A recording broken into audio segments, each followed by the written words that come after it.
check. Y'all good? Okay, peep this. It's very important.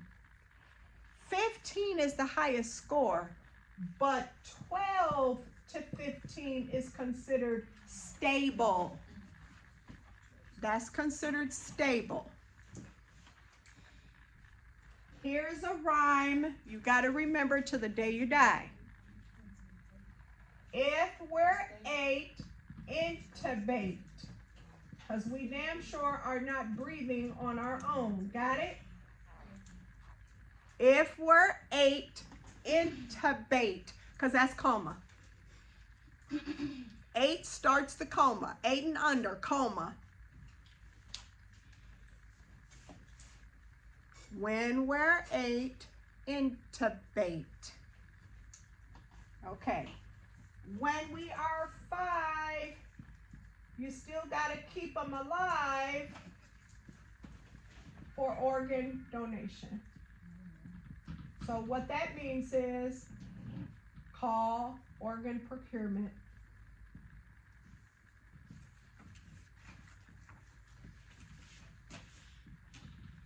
So you could say, when it's 5, they're barely alive, but they do need to call organ procurement.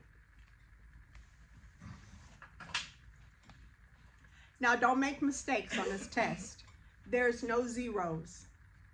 There's no such thing as a 0 Glasgow scale.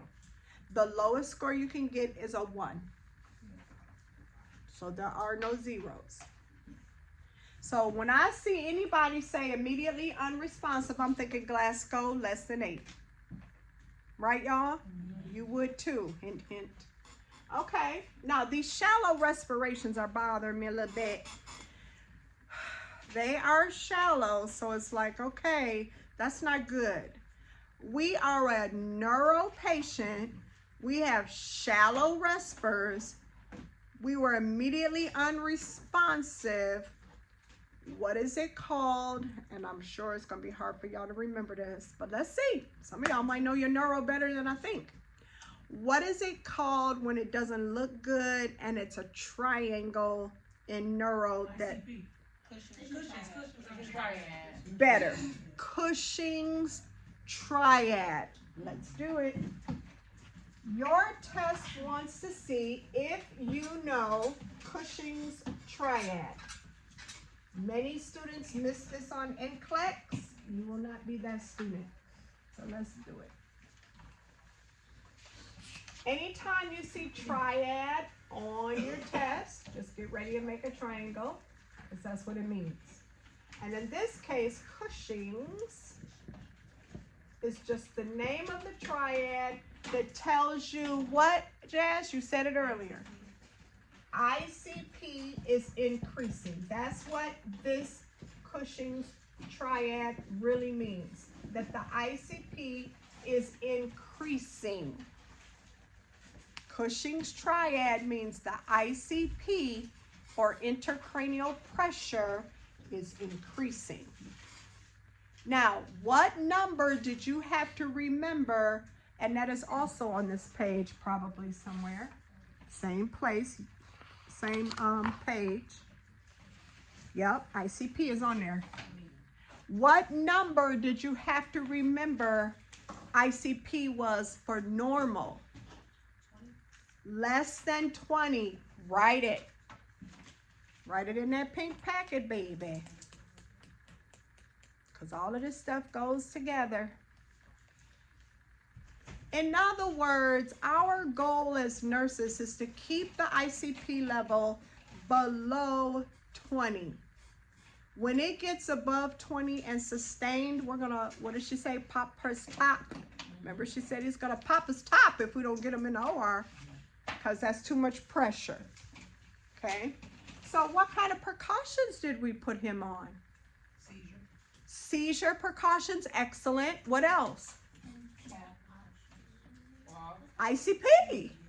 Yeah, so we put him under seizure precautions. That was excellent, because somebody knows in the back that when we get too much of a high pressure, we then have a seizure, and then ICP precautions. Now, of course, I have prepared you for everything you could ever have on the test. So let's get those precautions out. Look in your Oh My God packet and turn to page 10, maybe? No, 11. Get your Oh My God packet out. Turn to page 11.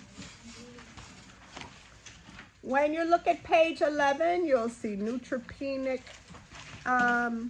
you'll see everything says reduction of risk, and you'll see the bleeding precautions, you'll see seizure precautions, you'll see ICP precautions. These are select alls.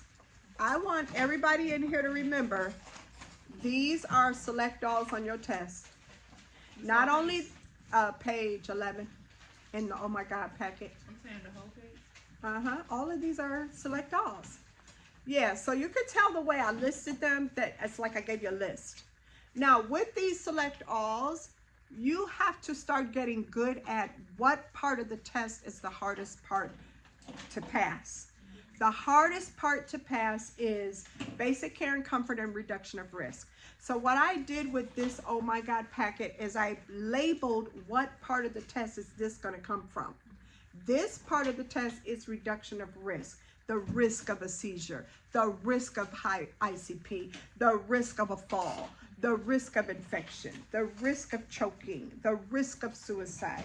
That's what this page is all about. When you get good with this, you get some points on that reduction of risk, okay? So we know that this precious child, while they're in a coma anyway, so we're not too much doing nothing anyhow, but we are watching them for both seizures and ICP. Now we have a triangle here. I told you I did not like those shallow respirations, right? I didn't like them. So with the shallow respirations, we have to fill that in because that's going to play a role, and we have to fill in the rest of this. Let me teach you a little bit about neuro because it'll go a long way. Some of you may remember this, hopefully. What are at least 5 things that if you figure out that the patient is a neuro patient, you know you better be watching for? What are the 5 things? Try to give them to me in order. Okay. I heard headache. That was excellent. I heard it. High blood pressure. Need 3 more. Decrease. That's what ICP. Brisk DTRs, not actually in order, but we're going to write it up here anyway. You said it earlier. That's why you did precautions. Jazz. Seizures, right? Doesn't that go with this? It's the, yeah. And then what always goes with this one? Clonus. So here's what I'm trying to tell you. It doesn't really matter. Swear to God, it doesn't really matter. And I don't know if I have one up here or not.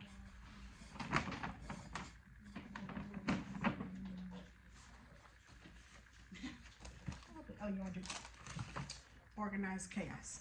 Okay, so this neuro packet, which I actually have for you guys before you leave, I was copying them on the break. This neuro packet clearly says neuro. Because I want you to have this neuro packet because 2 nurse Jackies in a row had 2 neuro patients for the most part. This one's a really good neuro one though. But no matter which of these you're looking at, when you turn to anything in this packet that has neuro, that is a neuro condition, these are going to be the issues in the neuro packet. For example, I'm going to turn to a page just so you know.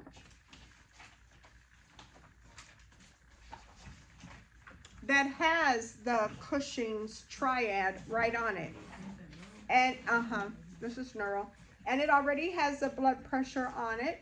If you look closely at the really detailed handout that I have in here that talks about an increased ICP, or even this page with the increased ICP, it's got everything on here. It's got the high blood pressure, the headache.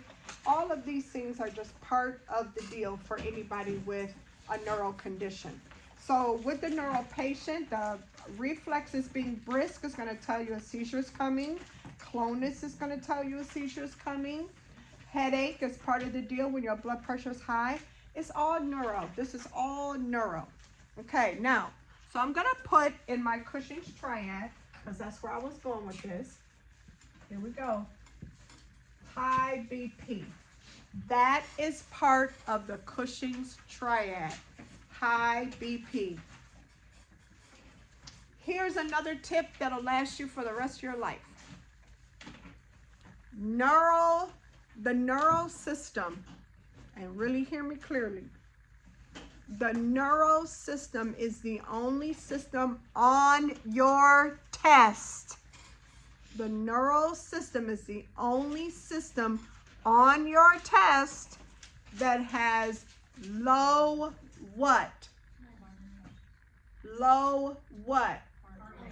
Heart rate. Very, very good. See, what I'm trying to tell you is that if it's respiratory, it's tachycardic. If it's cardiac, it's tachycardic. If it's GI, it's tachycardic. If it's infectious disease, it's tachycardic. If it's anything, it is tachycardic, except neuro. Neuro is bradycardic. It's another reason, but it's crazy, right?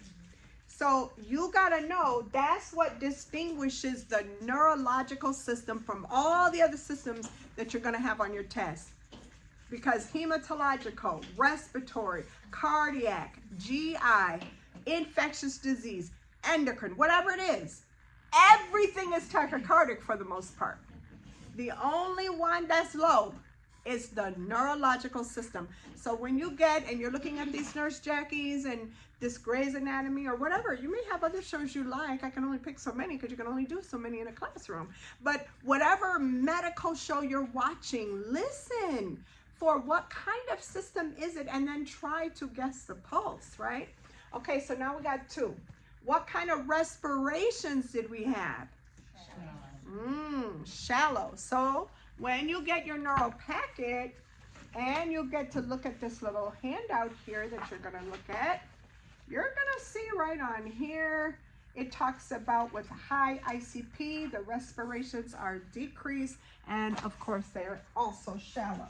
So we're just going to put these here because actually something else goes below. But I wanted to get all the vital signs out the way. BP, pulse, respirations. The other part of the Cushing's triad, and yes, you have to write this, is widened pulse pressure.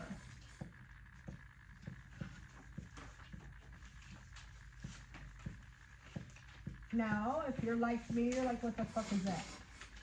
So what I tell you with any trauma victim, we are continuously monitoring them anyway, but if you were to actually look at what we're doing vital signs basically every 10 to 15 minutes. So let's show you what widened pulse pressure vital signs would look like. You walk into this 13-year-old's room, you catch his vital signs. The first set of vital signs that you caught was 140 over 90. 10, 15 minutes later, you walked in, you got a 150 over 80. 15 minutes from that, 160 over 70. What do you notice about the distance between the top and the bottom number? What's the distance? Give me a number. I failed math. 50? Okay, so the pulse pressure's 50. Give me this one. 30. Really? No. The distance between these two numbers? Okay. The pulse pressure. I told you I failed math. I can't judge you. It's 70. What's the pulse pressure here?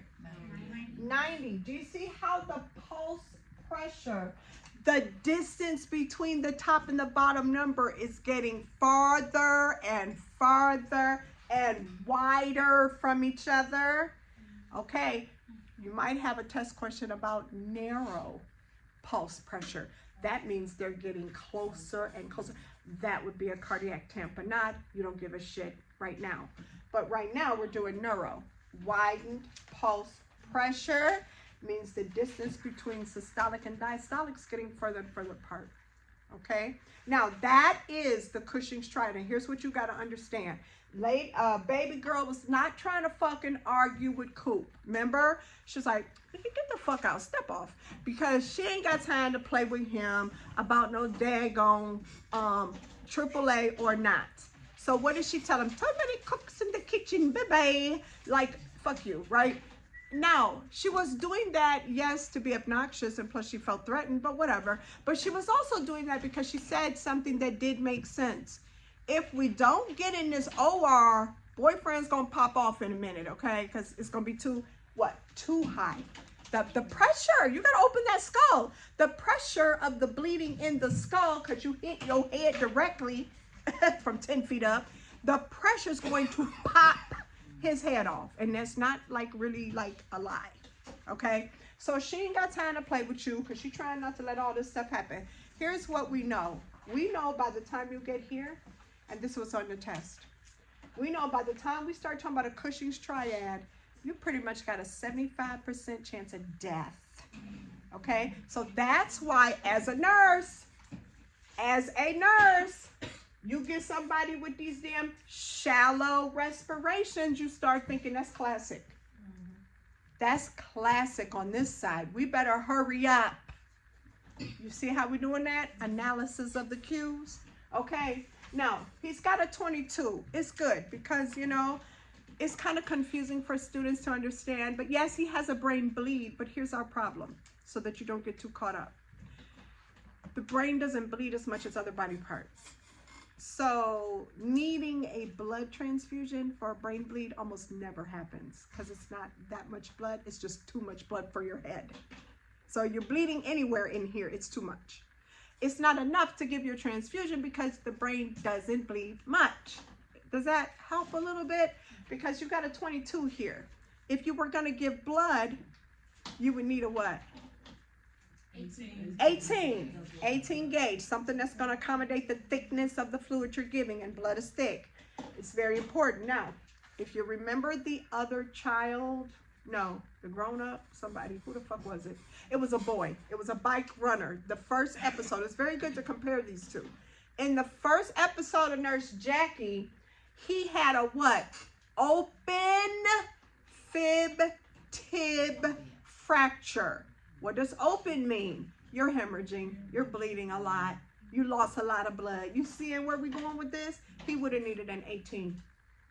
Okay, so analysis of the cues. Okay, so he got a 22. We're good. This whole pupils fixed and dilated, you know what we did. We did Perla. I got to tell you about this. Let's think logically. If I shine a pen light in your eye, it's super, super duper bright. What do your pupils do?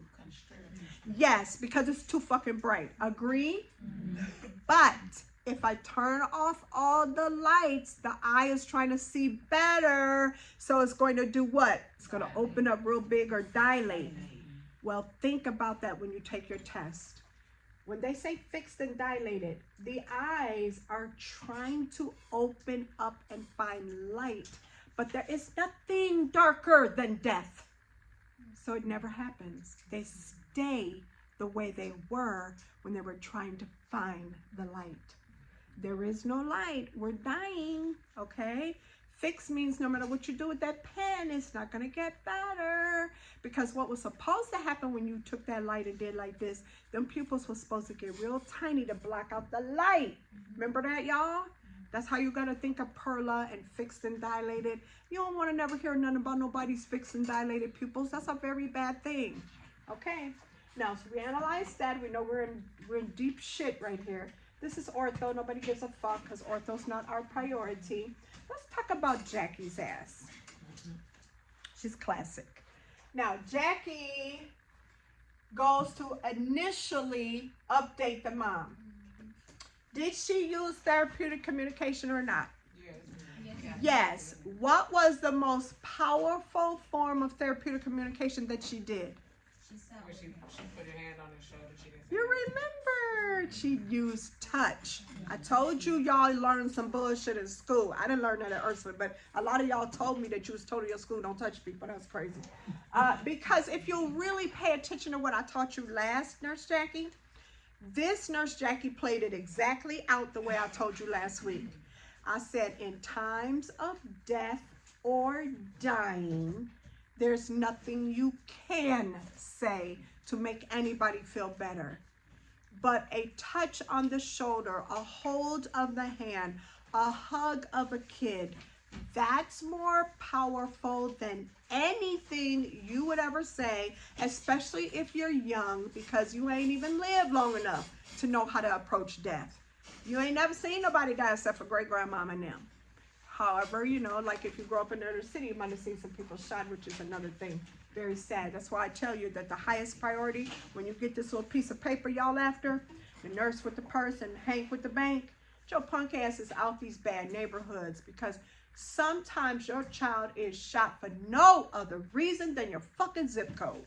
And I don't care how you look at it. Yes, crime can happen anywhere, but I ain't trying to be where it happens everywhere. So you get your priorities straight. I told you take that first check and blow the fuck out of it on yourself. Go get you them boots, baby. Get that purse. Oh, yes, them eyeglasses. Whatever it is you think you needed to feel good, that's what I did. Fine. Fine with me. Then your little ass better be saving for a house somewhere the fuck out the ghetto, because that's why I asked Essence, if it was okay to let you guys hear her story when she told me about her son, because I needed you guys to understand. It's like where you live can be as simple as your child got shot for no other reason. You gotta get out this hood shit, right? We gotta get out, period. Move as far away as you can, then move again. Huh? What'd you say, baby? I didn't hear you. Nothing.